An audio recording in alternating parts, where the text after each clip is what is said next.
Don't expect a conservative game plan from Matt LaFleur, even with Malik Willis. Plus, Damian Parson from Locked On NFL Draft joins us to talk about the aforementioned Malik Willis and Anthony Richardson.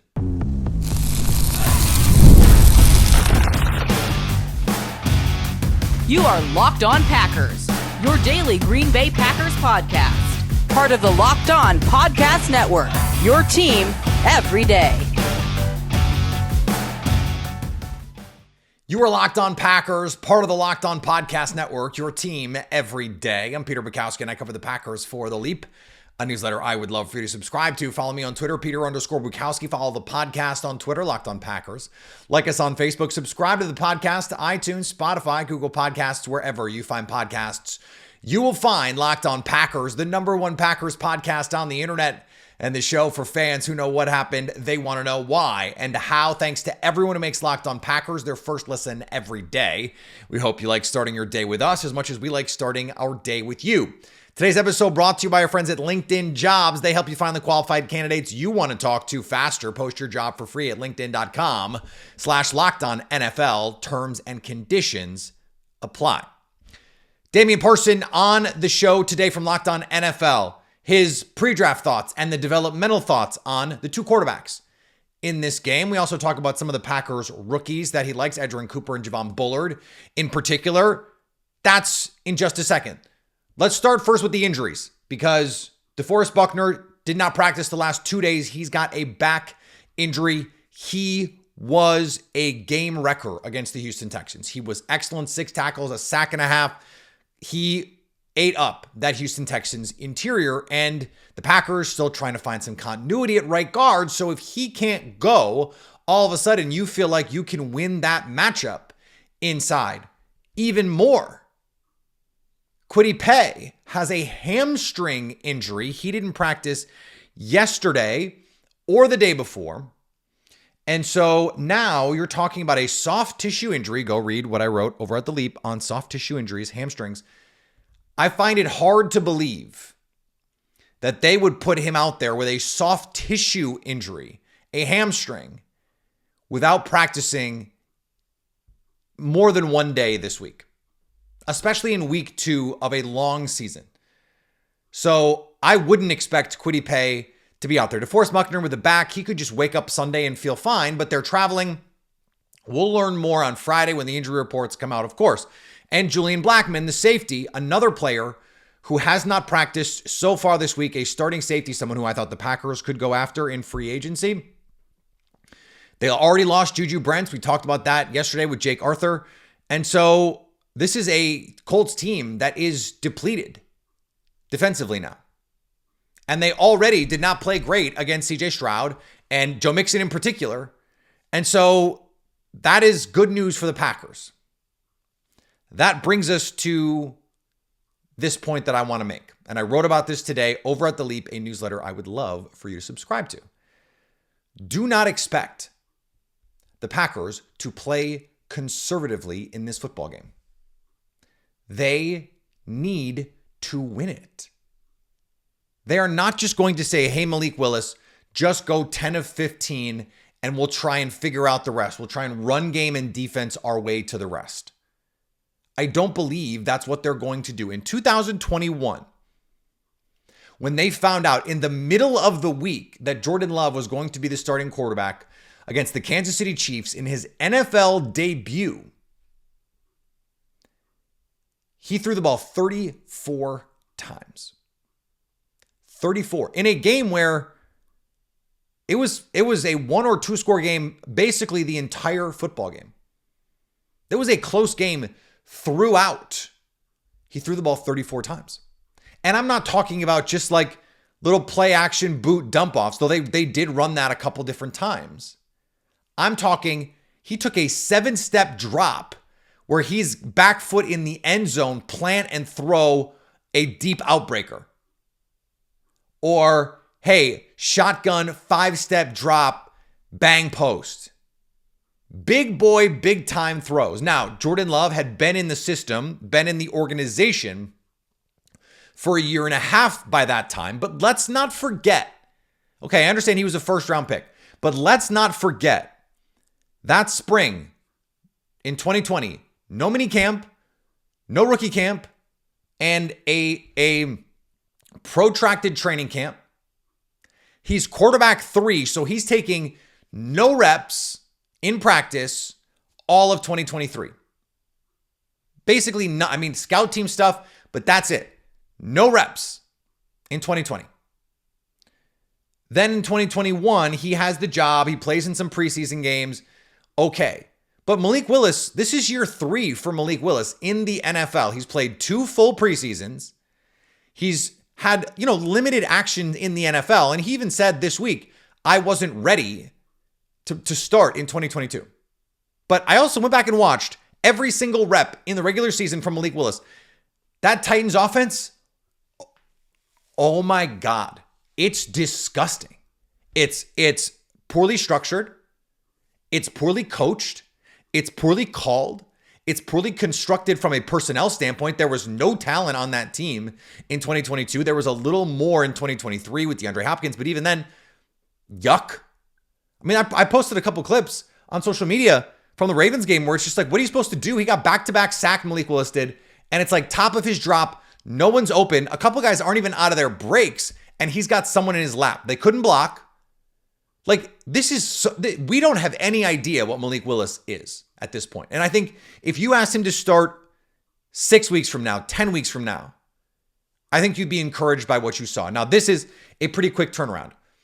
In a year, I think this is going to look like a genius move for the Packers because in their infrastructure, and everyone, you're going to hear Damian talk about this. We talked to Tyler Rowland about this earlier in the week. This is an exponentially better situation than the one that he was playing in Tennessee. It's going to be better coaching, better personnel, all that stuff. But what I'm telling you is the Packers are not going to play this game timid. They have to trust that Malik Willis can go out there, grip it and rip it. And they're going to have the design stuff. They're going to have the schemed up touches for Jaden Reed and Christian Watson and Josh Jacobs. And we'll see. Marshawn Lloyd was limited this week. My guess is he's not going to play. But they could certainly use someone with explosive, dynamic talent where you can just drop the ball off to them or just hand them the ball, jet sweep them the ball, orbit swing them the ball. That would be nice. But there's still going to be 3rd and 8s where you're going to have to let Malik Willis go. And there's still going to be 1st and 10s where you're going to want to be aggressive. And 2nd and 2s when you're going to want a heavy play action into a shot play to Christian Watson or Romeo Doubs or Dontavian Wicks. And you're going to have to trust Malik Willis to go make those throws and everything that we've seen from Matt LaFleur. Think back to last year. They bring in Sean Clifford against the Minnesota Vikings late in the season, late in the game. They're up big, and they let him sling it to Bo Melton. They take a shot with Sean Clifford in a game that they've won. They trust their guys and don't underestimate ego. And this is not even a criticism. All of these guys in the NFL, to be at that level, you have to have an ego. You don't think Matt LaFleur wants to prove he can do this? You don't think Matt LaFleur wants to show, hey, I can win a football game with Malik Willis?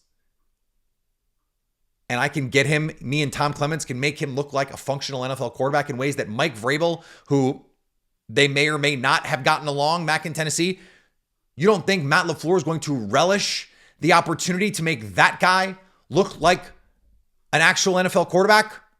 Come on now. All right. What did the draft community think of Malik Willis? What is the upside of Anthony Richardson? What are you expecting this weekend? Damian Parson from Locked On NFL Draft joins us next. Today's episode brought to you by our friends at LinkedIn Jobs. When you're hiring for your small business, you want to find quality professionals that are right for the role. Duh. That's why you have to check out LinkedIn Jobs. They have the tools to help you find the right professionals for your team faster and for free. LinkedIn isn't just a job board. LinkedIn helps you hire professionals you can't find anywhere else, even those who aren't actively searching for a new job, but might be open to the perfect role. In a given month, over 70% of LinkedIn users don't visit other leading job sites. So if you're not looking on LinkedIn, you're looking in the wrong place. On LinkedIn, 86% of small businesses get a qualified candidate within 24 hours. Hire professionals like a professional on LinkedIn. Post your job for free at linkedin.com/lockedonnfl. That's linkedin.com/lockedonnfl to post your job for free. Terms and conditions do apply. Today's episode also brought to you by our friends at FanDuel. You've heard us talk a lot about FanDuel, America's #1 sportsbook. Well, we have something a little bit different for you. Now through September 22nd, all FanDuel customers can bet $5 and get a 3-week free trial of NFL Sunday Ticket from YouTube and YouTube TV. Then with a YouTube TV base plan, you'll be able to watch every regular season Sunday afternoon out-of-market game. All you need is a Google account and a current form of payment. And if that's not enough, and it should be, but if that's not enough, be sure to check out FanDuel's Profit Boost in the app and use it for FanDuel's Double Your Winnings for all of this Sunday's actions. On September 15th, pregame moneyline bets. Profit Boost will be live starting on Thursday. That's yesterday. View your account page now to learn more about your boost. The Packers line has come down. They're now just 3-point underdogs as opposed to 3.5-point. I already took it with the hook at 3.5. So just visit FanDuel.com to download America's #1 sportsbook. The new Locked On NFL is here. Locked On NFL is now 2 shows every day. First, the madman Tyler Rowland kicks off your morning with a double shot of NFL espresso, and then stop by the barbershop with Tony Wiggins for some real NFL talk. Make the madman Tyler Rowland and the barber Tony Wiggins your second listen at the Locked On NFL on YouTube or wherever you get podcasts. Joining me now, Damian Parson from Locked On NFL Draft, our guy here talking all things quarterbacks this week because, Damian, we've got an interesting quarterback matchup at Lambeau Field on Sunday. It's Malik Willis. It's Anthony Richardson. There are actually some similarities here that we'll get to. Let's start with Malik Willis just because from a timeline standpoint, that was further ago, the 2022 draft. And that was a weird draft because we went into that going, okay, Malik Willis was the consensus quarterback 1. We'll see if he was for you, but yeah, a lot of talent. The production didn't quite meet some of the talent, but we're also talking about a guy who's playing at Liberty, not, LSU. So what did you think of Malik Willis coming out of college? I was very high on him. When you saw the physical, I'll never forget. I think it was the year before the draft, the year before he came out. I think it was the 2021 season. They played Vatech, and that's a Power 5 at the time. Power 5 is only Power 4 now. He was the best player on the field, and I'll never forget that throw rolling to his right, and it's just like a rocket down the right sideline. I know exactly. And it was just like, yeah, just everybody I remember that was the type of play that made you stood up, and sit up in your seat like, this isn't a normal throw, right? So you saw, you don't see guys with that type of arm talent, especially on the move, and also the accuracy down the field and ball placement to keep it in bounds to where his receiver can make a play. Only his receiver can make a play. I think for me, he was my QB1 in that draft. I wasn't the biggest Pickett and Ritter fan. I saw the talent with them, but I felt like Malik had the highest ceiling. But I think we went as a community when it came down to him was just that jump from Liberty to the NFL, right? It was just it was a large leap. And he said, so I wasn't ready. He said this week to Green Bay reporters, I was not ready as a rookie. And he went to a terrible situation, to be honest. Tennessee had just traded away their top receiver, A.J. Brown. You draft a rookie. You don't have an offensive line. Which we don't know if they have one right now either. Traylon Burks might just be terrible too. And he's had so many injuries since being drafted. You could tell Mike Vrabel didn't really want him, as the young heir apparent to Ryan. You had Ryan Tannehill saying it's not my job to get him ready. Then fast forward a year later, I'm gonna do everything I can to help Will Levis, and it's just it was to me a toxic situation where he just couldn't learn, and that's why when he landed with the Packers, I felt good about that. Not about him taking Jordan Love's job, but being able to learn from Jordan Love, who sat for the years he did, learning from Matt LaFleur. Right, and having one of the better offensive-minded coaches and play callers in the league, so I felt like that was going to be a good fit for him. I didn't think he'd be playing. I don't think he did either. That was not part of the plan, in my opinion. But I do feel like and we've seen, if you've tracked him throughout preseason since his rookie year, we've seen the growth with him, right? Like the confidence, reading defenses, making those throws and layered throws that he came out of Liberty. One thing I remember writing down, he was a fastball pitcher. Everything was 100 105 mile per hour heat seeker. And it's like, do you have a changeup? Do you have a slider? Do you have those different, those different pitches? No one throws a slider anymore in the pros, Damian. It's all fast. It's all fastballs, and that's it. So it's like, can you give me something else to where because all that fastball stuff, it messes with the accuracy, different things like that. And I just feel like I've seen him become more confident. And I feel like this was for one, Matt LaFleur, I love as a coach. And I think that he's the type of guy that empowers and knows how to empower a guy like Malik Willis and like a Jordan Love, where understanding you coach guys differently. And I feel like that's kind of a problem in the NFL. Not a lot of coaches know how to do that. If Malik Willis plays decent over the next couple of weeks, this will be a huge win for you because you were a big Jordan Love guy and you're a Malik Willis guy. So if Matt LaFleur can get the most, you are going to be you'll be a Matt LaFleur guy after that. Cause you're like, see, 100%. See, never wrong, just early. So what do you think? The places where you feel like he has improved, and I'm with you. I watched it because I loved watching him play in college. He's one of those what is this kind of players? Because he's got 4.4 speed as a runner, and you can see him when a play breaks down. And I wonder if Matt LaFleur is going to be like, okay, first read, if it's not there, just go, and that's fine, and we'll live with that. But what in terms of the progress, when you say he's made progress, are you talking about reading coverages? Are you talking about pocket awareness? What are the kinds of things that you've seen that have changed in him? Because frankly, I think it's all of the above. Yeah, it is all of the above. And I remember his first preseason or so in his first NFL action with a guy with the arm talent that he has. He was very gun shy, and it was because he didn't understand. I'm never forget Chad Ochocinco, Chad Johnson saying, "If I have this much room, I'm open." That's NFL open. And I think for him, the speed of the game, everything needing to slow down, all the moving parts are so fast. And he didn't know what NFL open was. So you just saw a guy that he would look at the receiver. He might have a step, but I don't want to make that big mistake. I don't want to throw that pick. And it's like in his own head to where as time went on, you started to see him just, especially after Will Levis got drafted, he took it in stride and he just worked. And you could tell he worked on his game. So I was talking to my guy, Teron Davenport, who covers the Titans. And he talked about it. It's like, listen, he's put in a lot of work. He spoke highly of him. He's like, this was well before they decided to let him go. But that's why I feel like he really improved, is just understanding what's open in the NFL, having the confidence and trusting yourself. I see it, now throw it. A lot of times it was I see it, but I don't want to let it rip. And I was like, you, with the talent you have, I get Bryce Young wanting to not rip some throws. I totally understand Mac Jones saying, I don't know if I want to make that read. But with your arm talent, I'm like, Malik, let it fly, baby. Don't hold on to it. Let it go. And so I felt like he's done a better job seeing everything. It's slowing down for him. And I'm actually excited to see what Matt LaFleur does with him. I am too, for a lot of different reasons. And I want to get to that NFL Open piece, but that Saints game, I think he only threw the ball 4 times or something like that in that Saints game, but he had 2 touchdown passes, and one was on a slot fade where he absolutely drops it in the bucket. To your point, not a fastball.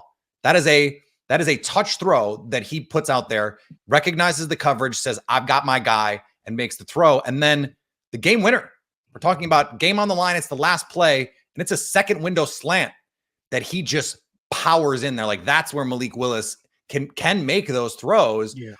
And I think you can't be afraid to let him go play quarterback if you're Matt LaFleur, right? You have to say, we're not just going to run the ball and play action every single time. We can't be afraid to just let him go out and play. Mm-hmm. No, 100%. And I think going into this game against the Colts, right? We all watched the Colts, lose that close game to the Texans. Yeah. What was one of the biggest revelations about that? That defense is not good. And it was not good.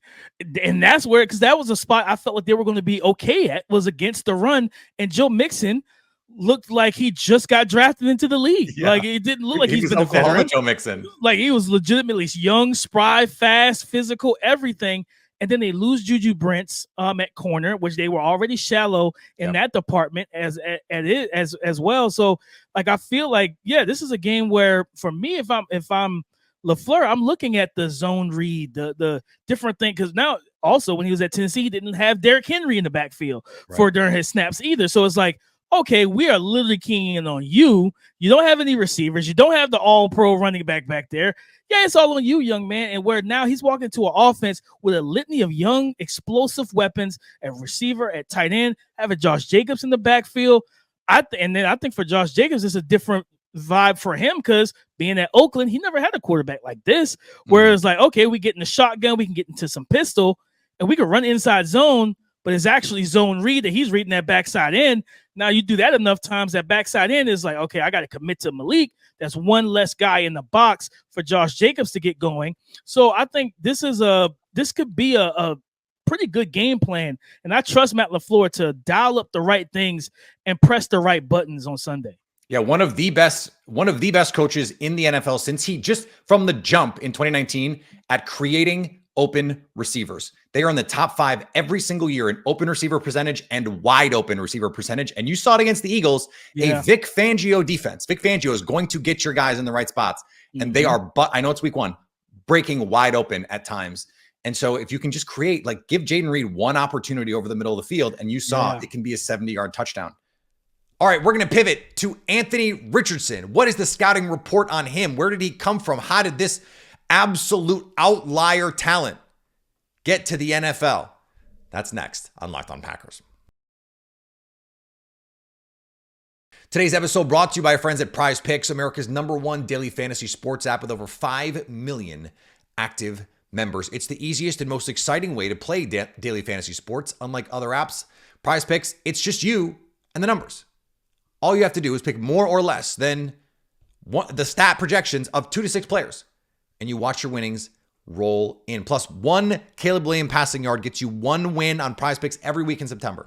That's right, only 1 yard gets you an automatic win every football weekend in September. 4 weeks of free dubs. Don't miss the deal on PrizePicks because it's gone when September ends. Wake me up. Nope. You can now win up to $100. No, 100 times your money. Singing really threw me off. 100 times your money on PrizePicks with as little as 4 correct picks. You can always find new combinations and new stats to put together to have a blast on PrizePicks. Download PrizePicks today and use the code LOCKEDONNFL to get $50 instantly when you play 5. All you have to do, play $5. That's code LOCKEDONNFL on PrizePicks to get $50 instantly when you play $5. You don't even need to win to get the $50 bonus. It's guaranteed. PrizePicks, run your game. And thanks to everyone who makes Locked On Packers their first listen every day. Go check out Locked On NFL, the new Locked On NFL, which is now 2 shows every day. First, the madman Tyler Rowland kicks off your morning with a double shot of NFL espresso, and then the barbershop with Tony Wiggins for some real NFL talk. Add in the Locked On local experts, and you get unprecedented NFL insight, hot opinions, detailed breakdowns, all in 30 minutes. It's the new Locked On NFL on YouTube or wherever you get podcasts. Let's flip it to the other side because you want to talk about talent. My God, like that throw to Alec Pierce, I think it was 66 yards in the air. It didn't even fit on the next gen heat map graphic that they create. Like it was too far down the field. He can do things, and we overuse this phrase, but Anthony Richardson can do things literally no one else can do. No other quarterback in the NFL can do, but the consistency is not there. It's what we saw at Florida. What did you think of him, though, coming out? Because I was someone who I felt like if I'm Carolina, I don't know why I wouldn't just take this guy because he's got the highest upside in this draft class, and we're seeing it. I know CJ Stroud's been awesome. Like I'm not, that's fine. But that's how I felt about Anthony Richardson. How did you feel? He was my favorite QB in that draft. I had CJ Stroud at 1, and he was my QB 2. And it was like everything you just said. And for me, I think, and we've talked about this on Locked On NFL Draft podcast. The Bryce Young situation should have taught us a lot in terms of asking the question, what does it look like for a prospect, especially at quarterback, when it goes wrong? Because when you're at Alabama and you're not always going to go right. You're surrounded by 4 and 5 stars all over the field. Like I watched Anthony Richardson with Billy Napier as his head coach, which is not a great situation. And then they didn't have a lot of receiving help. I remember, the offensive line was okay. Running backs I liked the running backs they had. And of course, his best receiver was Ricky Pearsall, who, round 1. But it was all on A-Rich. And I'll never forget, I think the Utah game, it was like 3rd and 10, 3rd and 12. He gets to the line, and you saw the mental maturity of reading the defense pre-snap, making a kill, checking out of that play, checking to a new play, and then it was a 3rd and 20 conversion strike to Ricky Pearsall. You saw him learn, and I go back to that Kentucky game. They got him with a fire zone blitz. He gets sacked. Oh, he almost got sacked. He threw it away. They tried it again like 6 plays later, flipped it just on a different side of the field, and he saw it, he identified it quick and got it out first down. And it was like the natural maturation throughout the game. For him, it was just reps. And I remember talking to, I think it was Emory Jones. He told me about how weird that Dan Mullen situation was the year that, when Anthony Richardson was like a freshman and everything. It was just like, yeah, like we didn't have a rhyme or reason why certain things were happening. It's like, hey, if you play good, you stay in the game. If you play bad, I'm putting in the other guy. It was like, yeah, no one can learn this way. And it was it's not really helpful. So I think for him, it just sucked that he got hurt last year because I always tell everybody I think it was the Rams game and then the first half of that Titans game. You started to see the game slow down for him. He started making throws like back foot hits. It's out.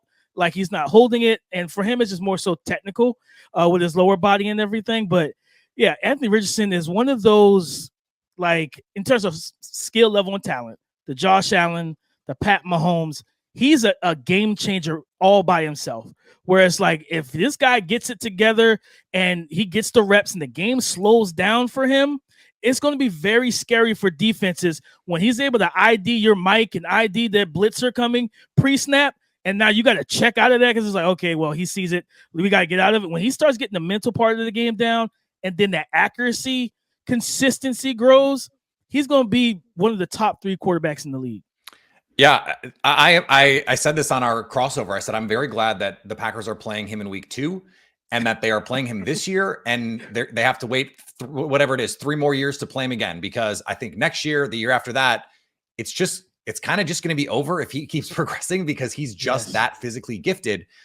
On the other hand, we saw the 3 most incredible throws you're going to ever see in that Texans game. But then the rest of it, he misses A.D. Mitchell twice for touchdowns. Mm-hmm. The intermediate part of the field accuracy, the short accuracy is not there. I think the loss of Josh Downs was a big part of that. Like if you have someone who can just go win a quick option route and you can just dump it out there, you get those layups, that builds your confidence. So I think there is a piece of this where you're trying to just build and build and build.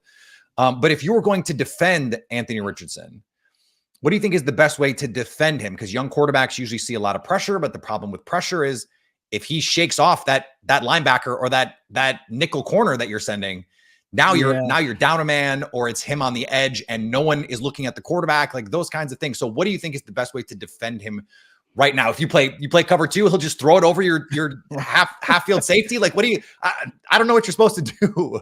I think you sit in cover 3 in quarters. In cover 4. I think that's what you sit in. Protect the deep ball, take that. He's always been a vertical passer. He's always had to take strides as a horizontal passer. So early in his career, even the Utah game, the mesh concept would get him because he's reading left to right and he's more comfortable reading north and south. So you want to force him to read horizontally, force him to think, hold the ball, different things like that. I think that's probably the best bet. You don't want to play too much man unless you do have a spy, and that might not work either, or try to contain, that might not work either. I'd rather sit in zone, keep all of our defenders' eyes on him, and then make him have to make those accurate, tight window throws in the short to intermediate parts of the field where he's still getting that comfortability down within himself. Am I crazy for thinking that this is the week the Packers have to unleash Edgerrin Cooper? Because I go back and I think about what he did in that Alabama game last year against a quarterback that can move the way that Jalen Milroe can for Alabama. And you saw him close down space. There's one play where you have Milroe, he's rolling out to his right, and Cooper is in the box and all of a sudden is just on top of the quarterback in the backfield. And you're just like, did he teleport? Yeah. How did he do that? That's one of those things where that's the kind of athlete that you need if you're going to try and contain someone like Anthony Richardson. And I feel like if I'm the Packers, I got to live with the mistakes and I got to just put him out there, because the only way I have a chance of stopping him in run and pass is to have someone like Edge Cooper out there. Absolutely. And Edge was he's my top linebacker this past draft. The alignment versatility where you can walk him up as an edge, drop him off in the hook curler flats and hook zones and different things like that. But like you said, the ability to that athleticism, and then he has like 34-inch arms. Like he has the arm length of some like tackles. A pterodactyl. So like you talking about being able to wrap around a big body like that, and if not bring him down, just hold him up to the rest of us can come to help corral him. I think this will be the week that you want to get Edgerrin Cooper, especially on some third down plays. If it's third and long, sub him in and let him be an athlete that can kind of track and keep track of Anthony Richardson. There was a play that he made against the Eagles, and it was a play action. He's playing. I'm trying to remember exactly where he was aligned, but he was aligned, I think, outside the tackle. And they go play action. He takes 2 steps, play side, and realizes, oh, it's play action, okay? And now he's got to get back onto coverage on the tight end in man, carrying him up the field. And he redirects, gets hands on without grabbing, without holding, and carries him up the field. And I go, I don't know if he was asked to do that one time at Texas A&M. And in his first game in the NFL, just naturally and seamlessly does it. Like that is natural ability and feel that you're just not going to get out of every player. And that was when I was like, he's just got to be out there. Like if he can do that after he never did it. Like, did you see one rep of him at Texas A&M doing that? Probably not. No. It's not what they asked him to do. No, he's got a high upside, man. I think he's a potential difference maker at the second level. And with his athleticism, the coverage ability, the ability to handle these dual threat mobile quarterbacks and do it well. And then also blitz and play the run. Like he's a complete linebacker. Now it's just all about, hey, let's get those reps so the game can completely slow down for you. Because then when he's moving at full speed and reacting and reading and reacting and not thinking as a young player does typically, like that's when you're going to be able to see like the full blossom of what he is, because he's a tremendous player. He was my LB1, and I'm happy to hear him make plays like that. Last player I want to ask you about. It's someone that we've talked a lot about starting as soon as the Packers drafted him, even before that, because I was a huge fan of his coming out of Georgia. Javon Bullard is so fun. And he is just one of those guys that just let him do anything and everything. And the Packers now have 2 safeties like that in Xavier McKinney and Javon Bullard. What do you think of his game? And like, are you surprised to hear that he just like walked right into the NFL and was a guy right away? Not at all. Watching him, a lot of people, especially at safety, that he fits that new hybrid mold. Like he could place deep safety in two high cover shells, or he can walk down into the nickel, place a man to man.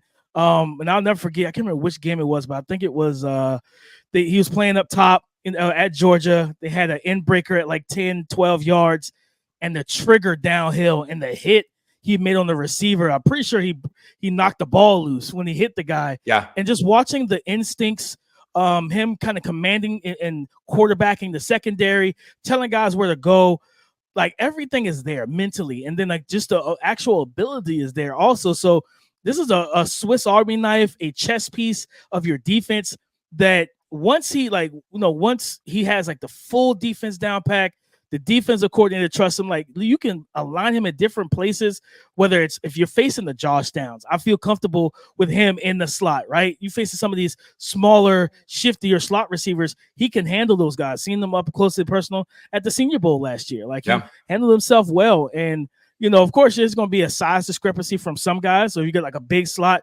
and he's at nickel. Cool, back him off, let him play inside leverage, follow him to the sideline, and then he's got the ability to click and close where he can close on. If you try to test that out route, he can close it and he can jump it. So he's a very good player. You guys did a great job drafting. Like the Packers did a really good job. I like their draft a whole lot. Yeah, Brian Gutekunst is on a little bit of a heater right now. There was a play against the Eagles early on where he saw, okay, this is a screen. He comes downhill, AJ Brown, and smacks AJ Brown, who is one of the most physical, thickly built, strong receivers that we have. And I was just like, okay, Bullard plays he's a small guy that plays like he doesn't know he's small. Like nobody ever told him, hey, you're not supposed to play this big. Yeah. He plays like that because that's the kind of guy he is on the inside. They always say it's not the size of the dog in the fight, but the fight that's in the dog. That is 100% Javon Bullard.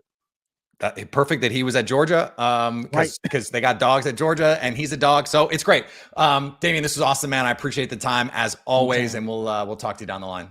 Yes, sir. All right, that's it. Thanks to Damian for joining the show. Great to get his insight in all of this. I love to go back and look at that stuff, especially with young players.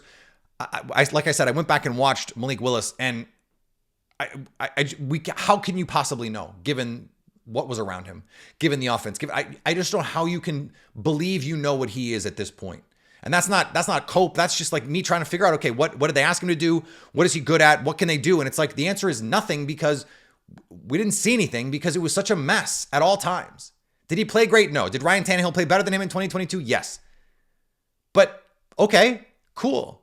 What does that tell us about him as a player? I don't know. And sometimes I think that's the best answer. I don't know. We're going to be live after the game on Friday on YouTube. So go subscribe over on YouTube. Go follow us on all the social media platforms, on the Twitter machine, on Instagram, on TikTok. Go subscribe on all of the iTunes platforms, Spotify's, all the places, Amazon podcasts, I don't know.